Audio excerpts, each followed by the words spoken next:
Audiolibro La praxis del ecofeminismo. Biotecnología, consumo y reproducción. Autoría de María Miss y Vandana Shiva. Segunda parte.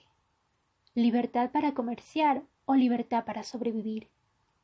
Capítulo 4. Autodeterminación. ¿El fin de la utopía? Autoría de María Miss. Introducción. La autodeterminación, la autonomía con respecto a nuestros cuerpos y nuestras vidas, constituye una de las reivindicaciones fundamentales del movimiento de mujeres. Se ha planteado en muchas campañas: la campaña en contra de las agresiones a la mujer, la campaña en favor de una asistencia sanitaria autónoma que tenga en cuenta los problemas de las mujeres, y sobre todo, en el contexto de la lucha contra las leyes que restringen el aborto.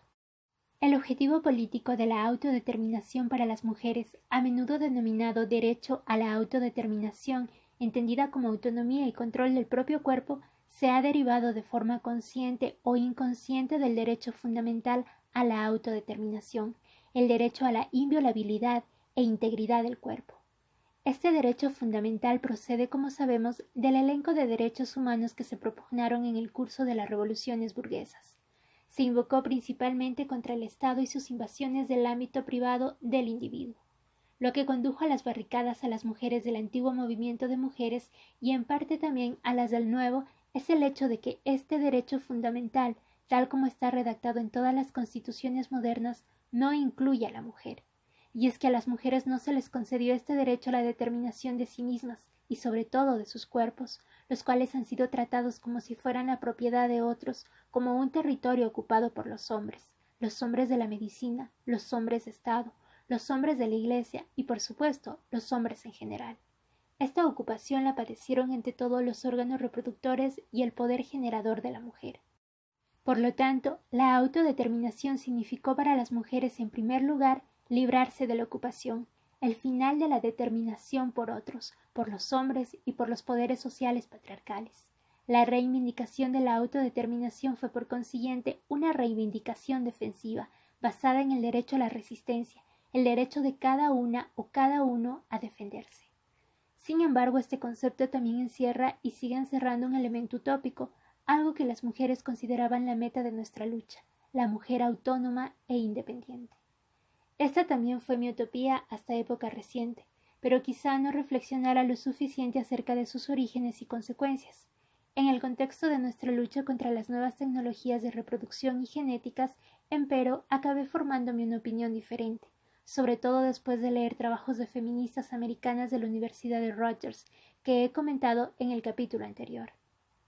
Antes de profundizar en la discusión del dilema de la autodeterminación, el cual se nos ha planteado a raíz de los nuevos adelantos biomédicos, deseo señalar una segunda razón por la que debemos volver a examinar el concepto de autodeterminación. En 1986, Farida Akhter indicó en su artículo Despoblando Bangladesh que la estrategia más importante de las feministas radicales occidentales había sido su distancia, tanto política como intelectual, con respecto a los intervencionistas, el establishment internacional del control de la población.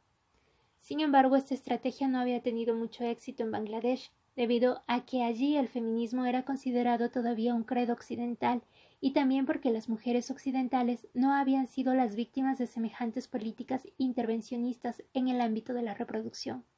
Farida dice a continuación: a una feminista de Occidente le resulta difícil comprender que una idea como los derechos de reproducción de la mujer o el control de la mujer sobre su propio cuerpo carece de sentido para la mayoría de las mujeres de Bangladesh. La pobreza y el subdesarrollo han reducido sus vidas a extremos prácticamente rayanos en la muerte por inanición crónica. El instinto de supervivencia predomina sobre el deseo de emancipación.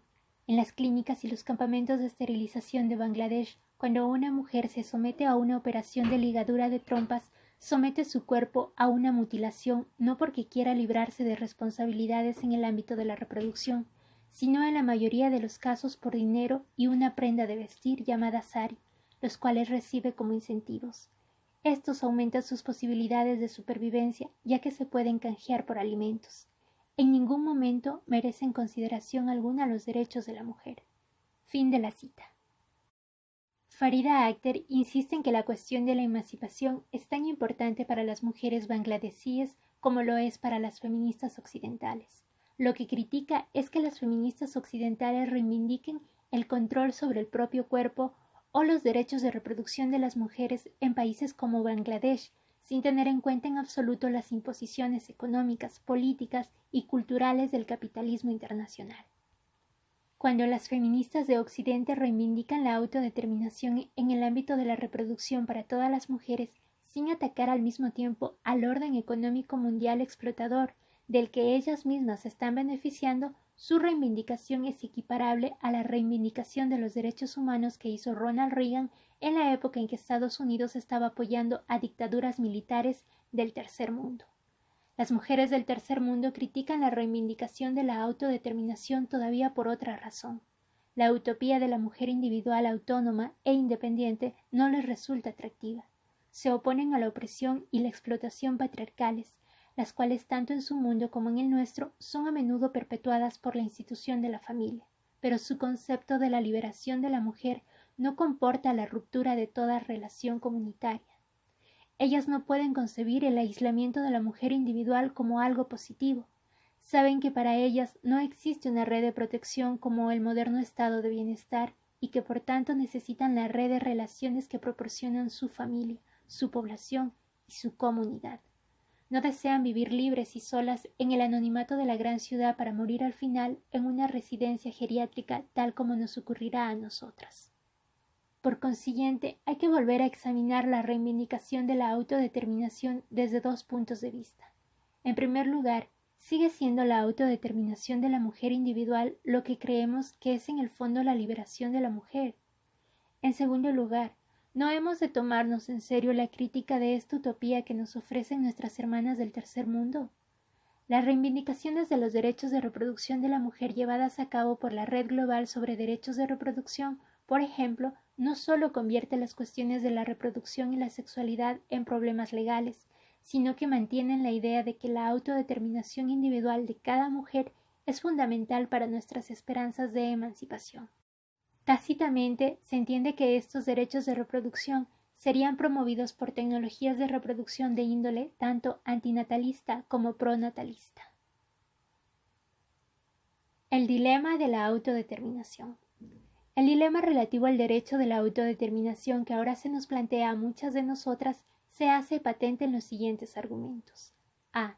Si nos oponemos a las nuevas tecnologías de reproducción, también deberíamos oponernos al aborto.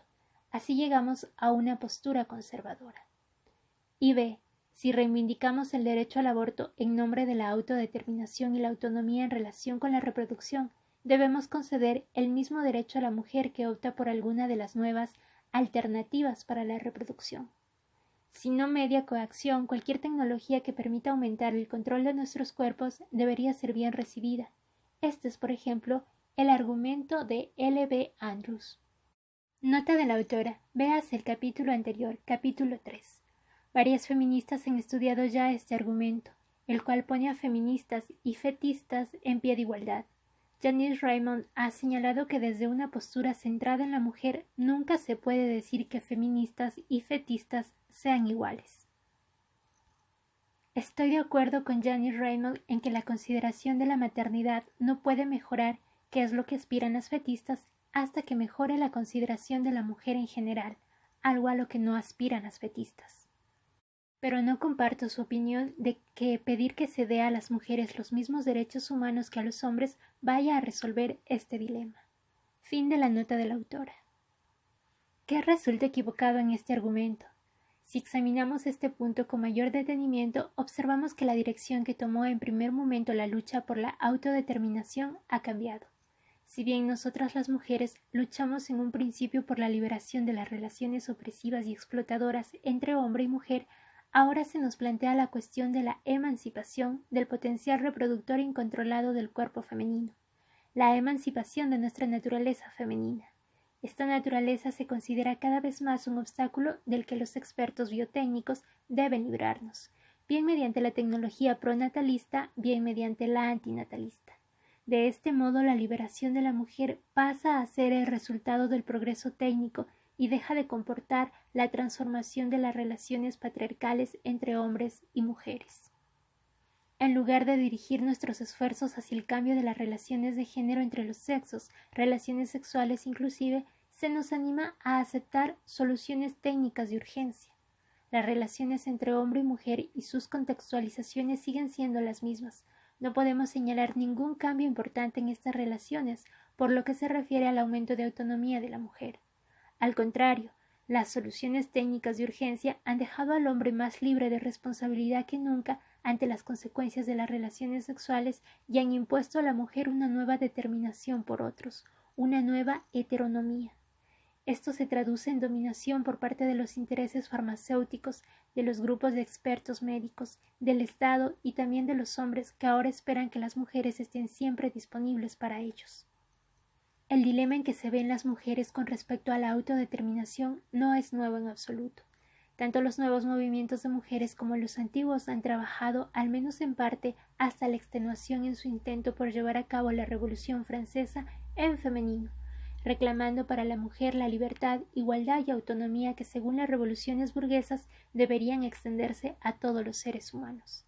En este empeño chocamos, tanto ahora como antes, con la barrera que, al parecer, constituye nuestra anatomía femenina, nuestro cuerpo de mujer. Salvar esta barrera y que la mujer se constituyera también como sujeto autodeterminado fueron las metas del antiguo movimiento de liberación de la mujer. En lo que se refiere a la política del cuerpo, a finales del siglo XIX nació el movimiento por el control de la natalidad, la reforma sexual, la maternidad decidida libremente y la protección de las madres. Este movimiento reclamaba, como ha mostrado Susan Zimmerman, que las mujeres tomaran conscientemente posesión de su cuerpo y sus necesidades. Este constituyó un elemento central para establecer el derecho sobre una misma, el derecho a determinarse a sí misma. Citando a Zimmerman, además, tal idea del derecho a la autodeterminación con respecto al cuerpo, un cuerpo que de forma analítica se veía claramente como algo distinto y aparte de la conciencia, tiene su origen evidentemente en la libertad del individuo con respecto a la dependencia personal y el sometimiento personal directo. Esta libertad es un postulado constitutivo de la sociedad burguesa. Fin de la cita. Sin embargo, ya estaba claro que este derecho a la autodeterminación dependía de si una mujer era o no la dueña, la propietaria de su cuerpo. La mujer ha de pasar a ser dueña, ama de sí misma. El conocimiento, única salvación de la humanidad, debe proporcionar a la mujer el poder para decidir por sí misma si va a ser madre o no. Esto sí que la liberará. Palabras de Susan Zimmerman. Este movimiento luchó para permitir que la mujer ascendiera de la posición de objeto a la de individuo inteligente, a la de sujeto autónomo que pasara de ser una cosa a ser una persona o personalidad, y en consecuencia, con la ayuda de los conocimientos modernos sobre el cuerpo, que adquiriera la capacidad para tomar posesión de su materialidad, para gobernarla y dirigirla. Susan Zimmerman señala que este intento de pasar a ser un sujeto autodeterminado no solo suponía que la mujer tuviera que dividirse en una parte controladora, gobernadora y propietaria, la cabeza, y partes poseídas y controladas, sino también que, en fin de cuentas, este movimiento tenía que pedir ayuda al Estado para garantizar la transformación de la mujer como sujeto civil. Así el Estado obtendría el control del producto y de los procesos de producción. Susan Zimmerman concluye: donde surge la individualidad burguesa, toda autoorganización directa y espontánea de las relaciones vivas holísticas, incluso la de la propia persona, hablando en términos generales, se pierde. Fin de la cita. Las preguntas que nos planteamos hoy en nuestra lucha contra las nuevas tecnologías de reproducción no son tan nuevas en realidad, pero quizás sea esta la primera vez que analizamos críticamente una idea que desde la Ilustración ha pasado a ser el concepto fundamental de la emancipación y la libertad, el concepto de autodeterminación. Fundamentos históricos y filosóficos del concepto de autodeterminación. ¿Por qué el antiguo movimiento de mujeres centró todos sus esfuerzos en conferir por fin a la mujer la condición de ciudadana, de sujeto?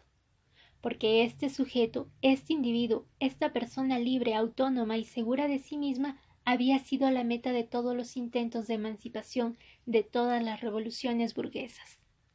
Sin embargo, cuando examinamos con mayor detenimiento la historia de estas revoluciones, observamos que si bien se daba por supuesto que la libertad, la igualdad y la autonomía eran derechos humanos universales para todos, de dichos derechos humanos se estaba excluyendo de facto a categorías enteras de seres humanos, los esclavos y esclavas que trabajaban para los colonos europeos en las plantaciones de América y los trabajadores y trabajadoras sin propiedades.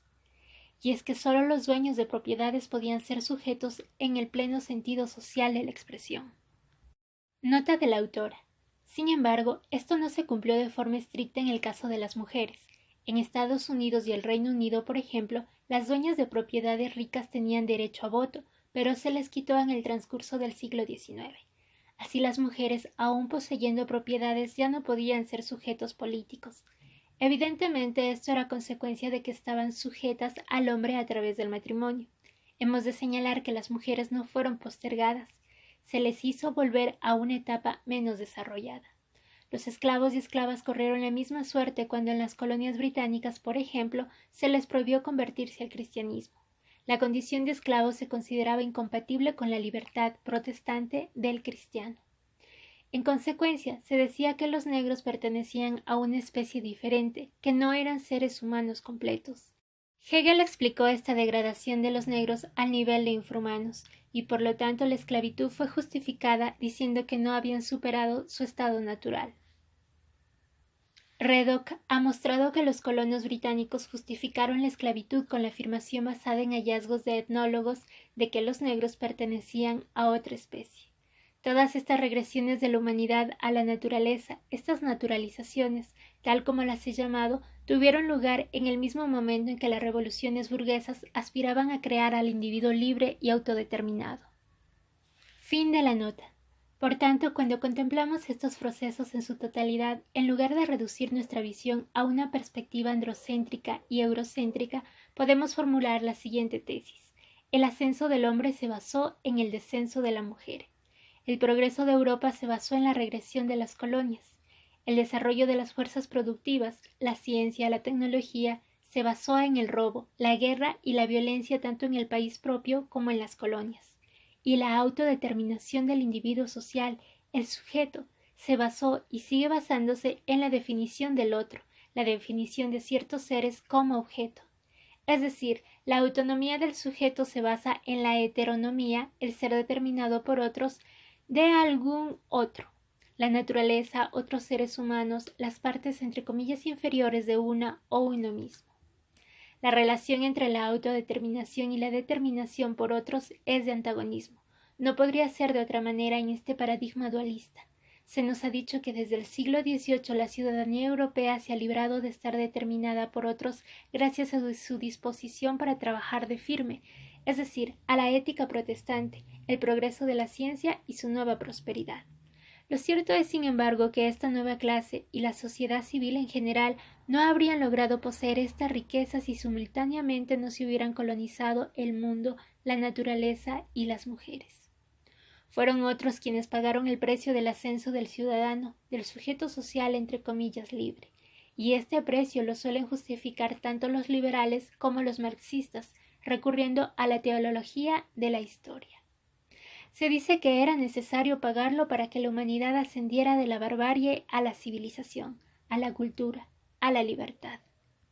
Nota de la autora. Las víctimas se consuelan con la promesa de que algún día ellas también llegarán, mediante un mayor desarrollo y esfuerzo productivo, al nivel de los amos. Lo que es bueno para los gobernantes, decía Engels, es bueno para todos. Véase Engels en El origen de la familia, la propiedad y el Estado. Pero con independencia de que esto sea así o no, debemos comprender que la lógica de un desarrollo emulador, encaminado a recuperar el retraso acumulado o la política consistente en que los oprimidos asciendan a la condición de sujetos autodeterminados y libres, no puede tener éxito, ni política, ni económica, ni culturalmente. Y es que cuando los oprimidos hayan subido al primer escalón, los gobernantes volverán a estar 2 escalones por encima en la escalera de este proceso interminable. Fin de la nota de la autora. La herencia ilustrada de Simone de Beauvoir.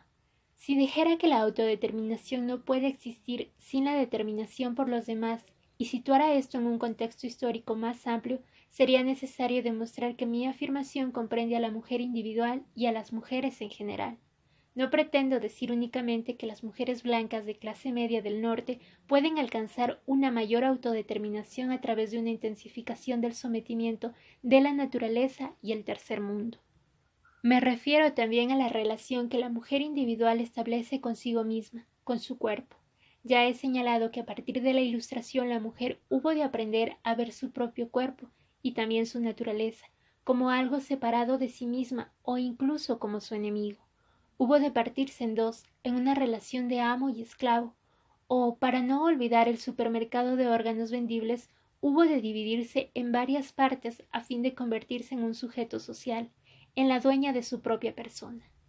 Esta es una consecuencia necesaria de la utopía emancipatoria que surgió durante la Ilustración junto con la dominación de la naturaleza, las mujeres y las colonias a manos del hombre blanco. Tal como sostiene Evelyn Fox Keeler y otras autoras, desde la Ilustración se han hecho esfuerzos para borrar de nuestro concepto de conocimiento todo lo que pueda recordarnos que los seres humanos nacen de mujeres y deben morir, que tienen cuerpo, sentidos, emociones tales como la simpatía o la antipatía, que además poseen experiencia y, por último, que mantienen una relación viva con el entorno, la tierra, el agua, el aire, las plantas, los animales y los demás seres humanos. El mismo proceso de autoalienación tuvo lugar con respecto al cuerpo. La anatomía pasó así a ser la ciencia principal, se enseñoreó del cuerpo y proporcionó los principios metodológicos para el desarrollo de las ciencias naturales. Hacer visible, diseccionar, descubrir, es decir, la vivisección de las interrelaciones vivas holísticas y de la relación entre el ser humano y su cuerpo. El análisis de Simone de Beauvoir de la cuestión de la mujer, así como su utopía de la emancipación de la mujer, tiene su origen filosófico en la dialéctica hegeliana amo-esclavo, tal como le llegó por mediación de Sartre. Según Hegel, la conciencia de una o uno mismo, la seguridad en uno mismo o una misma, y junto con ella también la autodeterminación, el denominado ser para sí, solo puede desarrollarse en oposición a la vida, trascendiendo el mero hecho de estar inmerso o inmersa en los ciclos vitales. Aun así, esta vida, el mundo orgánico, el mundo cotidiano de las experiencias concretas, es necesario, ya que no somos simplemente entendimiento. Sartre y Beauvoir llaman inmanencia a este estar inmersos en la vida. La libertad, la autodeterminación, los valores superiores y la cultura solo se pueden alcanzar trascendiendo esta inmanencia. Según Hegel, el yo solo puede cobrar conciencia de sí mismo si se opone a otra conciencia en cuanto objeto externo. Este objeto constituye al mismo tiempo el objeto de deseo. El ego, la conciencia de una o uno mismo, trata de incorporar al otro, el objeto, imponiéndose a su otredad. La satisfacción del deseo implica imponerse a la otredad independiente. Mediante la destrucción de la independencia del otro, el ego llega a cobrar conciencia de sí mismo como ser en el mundo. Esta es también la forma en que plantea Simone de Beauvoir la relación entre hombre y mujer.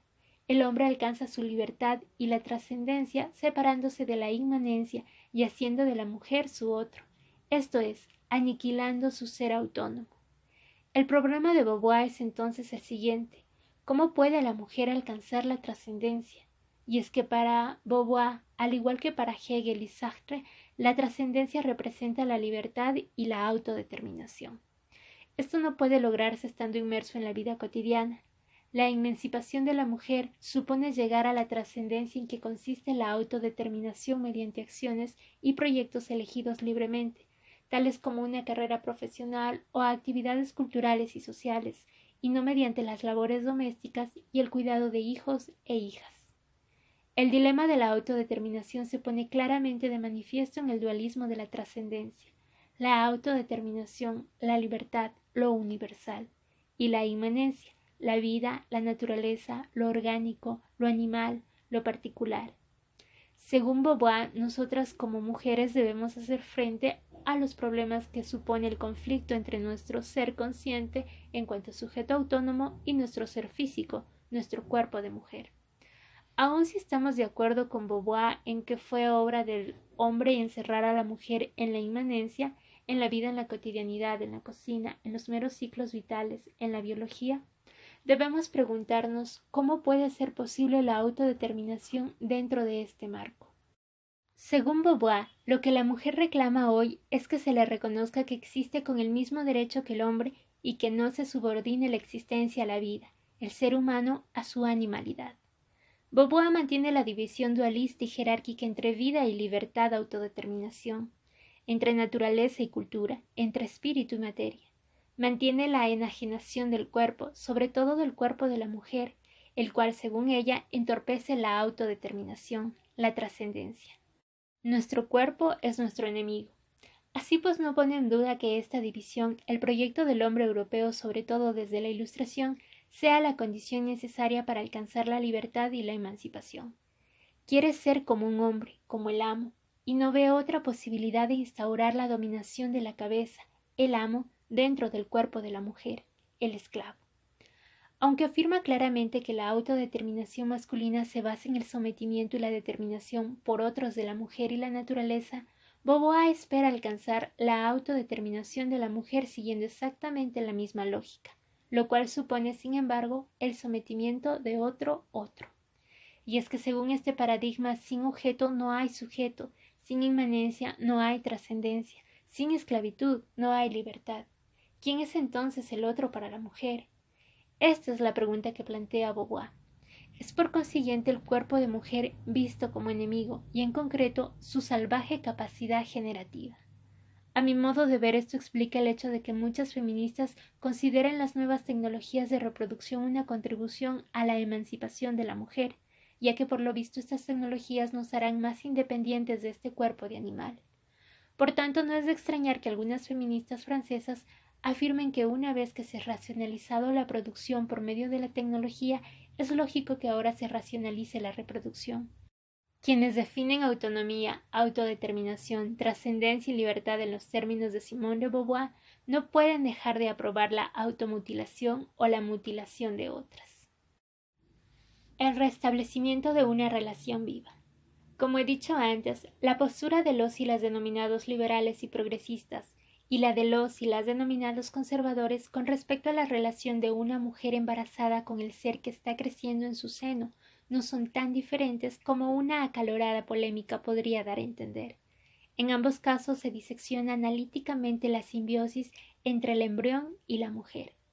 Los y las denominados liberales y progresistas dicen que el embrión no es nada más que un grupo de células, una cosa, una propiedad. Los conservadores dicen que el embrión es una persona legal hecha y derecha a la que se debe proteger sobre todo de la mujer. Ambos consideran el embrión algo ajeno y distinto de la mujer embarazada. Como se puede ver en este ejemplo, tan pronto como esta simbiosis, esta relación viva, se disecciona técnicamente, las partes establecen una relación antagónica. Una parte combate a la otra, por lo que nos encontramos con una relación sujeto-objeto. Como el embrión no goza todavía de autodeterminación, el Estado como sujeto social supremo ocupa su lugar durante la lucha contra la madre. Lo mismo ocurre cuando el embrión es considerado una cosa, una propiedad que necesita protección. También en este caso el Estado ha de garantizar, a fin de cuentas, que se respeten los intereses de las dueñas o dueños dados de una propiedad, óvulos, embriones, esperma, etc., para evitar abusos y daños, a fin de proteger los intereses de las partes afectadas, que es como ahora debemos llamarlas, de daños y de demandas por daños. Se deben establecer contratos detallados entre la clínica y la mujer, el médico o la médica y la mujer y el hombre, y así sucesivamente. El Estado debe garantizar el cumplimiento de dichos contratos. En consecuencia, la mayor liberalización desemboca necesariamente en una mayor intervención estatal. Todas las reivindicaciones sobre la autodeterminación se dirigen al Estado. Este debe promulgar leyes más liberales o abolir las restrictivas. Lo que la mayoría de las mujeres no quiere saber, empero, es que el Estado solo hará esto si le cedemos más control sobre todos los procesos de reproducción, asistencia durante el embarazo, partos en hospital, y que lo que hace posible este creciente control es la tecnología. Por añadidura, las reivindicaciones de la mujer sobre la autodeterminación van dirigidas a la ciencia y la tecnología, las cuales se supone que tienen que proporcionarnos medios anticonceptivos más seguros o bien una maternidad segura. En este sentido, muchas mujeres no tienen en cuenta que se ponen cada vez más en manos de multinacionales farmacéuticas con ánimo lucrativo que hacen negocio por todo el mundo, tanto con la fecundidad como con la infecundidad. ¿Qué ocurre entonces con la autodeterminación? Las mujeres tienen libertad para autodeterminarse al poder elegir entre varias píldoras, espirales, dispositivos intrauterinos, pesarios y abortos.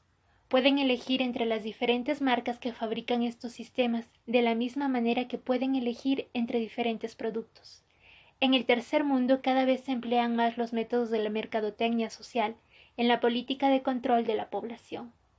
Aquí la mujer puede mantener la ilusión de la autodeterminación y la libertad de elección al tener permiso para elegir entre píldoras doradas, verdes y rosas. Sin embargo, nosotras, las mujeres, sabemos que no hay método anticonceptivo que no dañe al cuerpo de la mujer.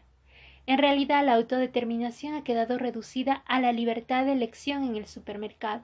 Por consiguiente, la autodeterminación sigue comportando una simultánea determinación por otros de una parte de nosotras, o bien un menoscabo de la simbiosis que nosotras mismas representamos.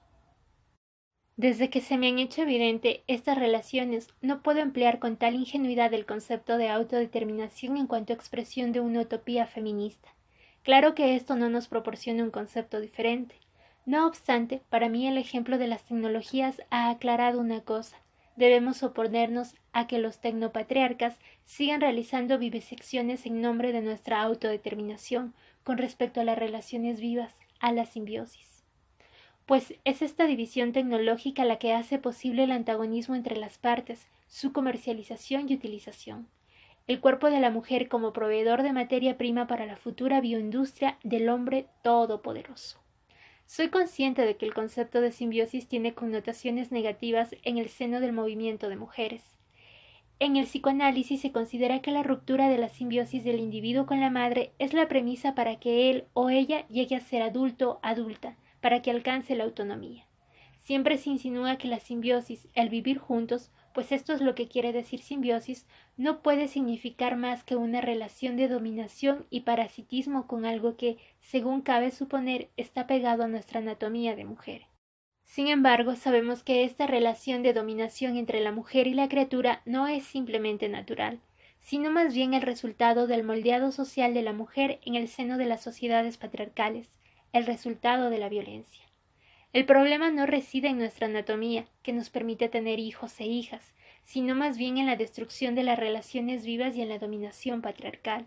Las estrategias tecnológicas de anticoncepción no han eliminado esta dominación ni han llevado al mantenimiento y al restablecimiento de estos nexos de vida, sino más bien a que se siga degradando y atomizando a la mujer. El restablecimiento de las relaciones vivas no solo significa que debemos negarnos a que los tecnomédicos y tecnomédicas sigan teniendo acceso a nuestros cuerpos, sino también que otros seres vivos, mujeres, hombres, niñas y niños, mantengan una relación social viva con la mujer embarazada o con la mujer estéril. El restablecimiento de las relaciones vivas también significa que la relación entre generaciones, sobre todo entre madres e hijas, quede libre de las cadenas patriarcales. La liberación de la mujer no puede significar que la generación de las hijas debe empezar por mantener una relación de enemistad con la generación de las madres y que para ejercer la libertad antes deba separarse de las madres. ¿De dónde ha de venir el apoyo, el conocimiento y en efecto también el amor que una mujer necesita cuando se entera de que está embarazada o que es estéril? Sin un entorno en el que se la apoye, sin una relación viva amorosa con sobre todo la generación de la madre, la mujer individual no tiene nada con lo que oponerse a los tecnomédicos o al Estado.